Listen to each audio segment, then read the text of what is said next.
जय हिंद। मेरा नाम है रवि। आपका स्वागत करता हूं अर्थवर्धन चैनल में। जब भी कोई इन्वेस्टर अपनी एसआईपी स्टार्ट करने के बारे में सोचता है तो उसको सबसे पहले दिमाग में यही क्वेश्चन आता है कि हमें कितने की एसआईपी स्टार्ट करनी चाहिए। इसी क्वेश्चन का मैं आपको आंसर देने वाला हूं। आपके लिए कितने अमाउंट की एसआईपी आइडियल रहेगी, कौन सा अमाउंट आपके लिए बेस्ट रहेगा, उसके बारे में हम डिस्कस करेंगे। पहले हम कुछ सिनेरियोस को समझते हैं कि जब इन्वेस्टर कुछ गलतियां करते हैं उसके बारे में हम बात करते हैं। यहाँ पर समझ लो आपकी कोई इनकम है, ये जॉब के थ्रू आपके सैलरी के द्वारा इनकम हो सकती है या फिर जो आपका बिजनेस चल रहा है उसके द्वारा आपकी इनकम हो सकती है। अब इनकम में से हम एक्सपेंस को निकाल देते हैं, मतलब जितना भी हमारा खर्चा होता है वो हम खर्चा निकाल देते हैं। उसके बाद जो भी अमाउंट बचता है उसका हम इन्वेस्टमेंट करते हैं। इस सिनेरियो के अंदर क्या हो सकता है कि हम एक गलती कर सकते हैं। इसके अंदर हमारी जो एसआईपी स्टार्ट होने वाली होती है वो एक्चुअल में हम कम अमाउंट की एसआईपी ले सकते हैं, जिसके कारण क्या होता है कि हमारे आगे आने वाले सालों के अंदर हमें कम रिटर्न देखने को मिलता है। मतलब हमारी प्लानिंग न होने के कारण हम आगे आने वाले इवेंट्स के बारे में प्लान नहीं करते हैं, जिसके कारण हमें पता चलता है कि वो इवेंट आने के समय पर ये जो पैसा हमने जुटाया है वो बहुत ही कम है। एसआईपी स्टार्ट करने के समय हमने कम इन्वेस्टमेंट किया, उसके कारण ये प्रॉब्लम खड़ा होता है। अब हम फिगर्स के द्वारा इसको समझते हैं। समझ लो कि आपकी सैलरी है या फिर आपका इनकम है 50,000 रुपीज़ का। उसमें से हम खर्चा कर देते हैं 30,000 रुपीज़ का और बाकी बचता है 20,000 रुपीज़। 20,000 का हम एसआईपी स्टार्ट कर देते हैं। अब इसमें क्या होता है कि हमको ये लगता है कि ये बहुत ही अच्छा अमाउंट है इन्वेस्टमेंट के लिए, लेकिन ऐसा नहीं है। अब इसमें क्या होता है कि जब हमें इमरजेंसी में पैसों की ज़रूरत होती है तो उस समय हमारे पास पैसा नहीं होता है, क्योंकि हमने पैसों को इन्वेस्ट कर दिया है।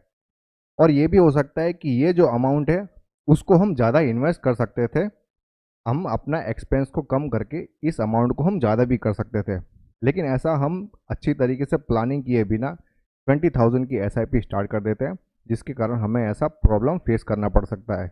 अब हम दूसरा सिनेरियो लेते हैं। इसके अंदर हमारा जो इनकम है उसमें से हम डायरेक्टली पहले इन्वेस्टमेंट कर देते हैं।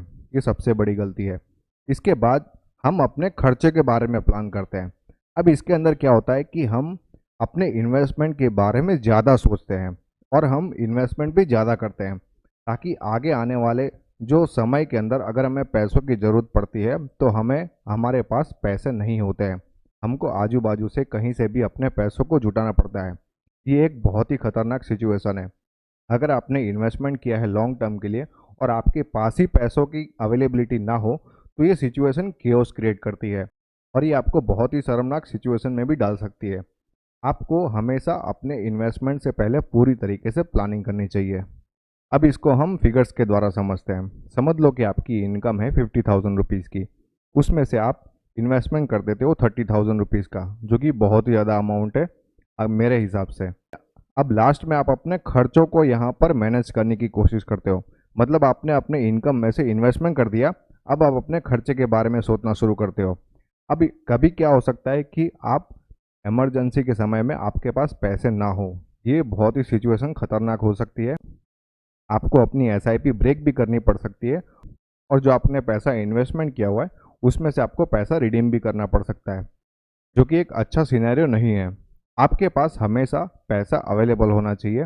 कोई भी अगर इमरजेंसी के अंदर खर्चा आ जाए तो उसके लिए आपके पास हमेशा पैसा होना चाहिए। तो आइडियल सिचुएशन क्या है, मतलब आइडियल अमाउंट क्या है इन्वेस्टमेंट के लिए, तो मैं आपको यहाँ पर बताता हूँ। यहाँ पर आपको पूरी तरीके से ध्यान रखना है। सबसे पहला आता है आपका इनकम। इनकम में से आपको अपने खर्चों को निकाल देना है। उसके बाद जो भी अमाउंट बचता है उसमें से आपको इमरजेंसी फंड अलग करना है। इमरजेंसी फंड अलग करना बहुत ही ज़्यादा ज़रूरी है, क्योंकि ये आपको केओटिक सिचुएशन में से बाहर रखने की कोशिश करता है। उसके बाद जो भी पैसा बचता है वो आप इन्वेस्टमेंट करना स्टार्ट कर सकते हो। इसी को कहते हैं प्रॉपर प्लानिंग। अब हम फिगर्स के द्वारा समझते हैं। समझ लो आपकी इनकम है 50,000 रुपीज़ की। उसमें से आप एक्सपेंस निकाल देते हो 20,000 रुपीज़ का, मतलब आपके पास बच गया 30,000 रुपीज़। 30,000 रुपीज़ में से आप 8,000 अपने इमरजेंसी फंड के अंदर रखते हो, मतलब इमरजेंसी में अगर कहीं पर भी ज़रूरत पड़ती है तो आप इस पैसों को यूज़ कर सकते हो।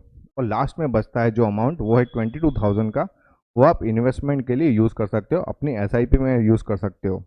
अगर आपके पास एक्सेस इमरजेंसी फंड जमा हो जाता है तो आप क्या कर सकते हो कि उसको एसआईपी में या फिर अपना जो इन्वेस्टमेंट है उसमें आप लमसम के तौर पर इन्वेस्टमेंट करना स्टार्ट कर सकते हो।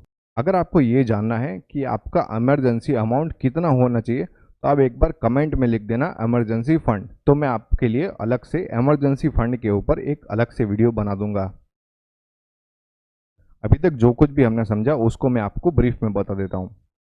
कभी भी बहुत ही ज़्यादा पैसों का इन्वेस्टमेंट नहीं करना चाहिए और कभी भी बहुत ही कम पैसों का इन्वेस्टमेंट करना नहीं चाहिए।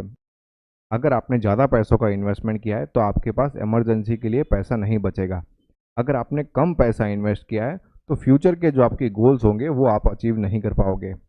आपके अपने लाइफ के अंदर जो भी एक्सपेक्ट होंगे, मतलब आगे आने वाले खर्चे जो भी होंगे, उसके बारे में आपको पूरी तरीके से प्लानिंग करके ही आप तक अपना इन्वेस्टमेंट स्टार्ट करना चाहिए।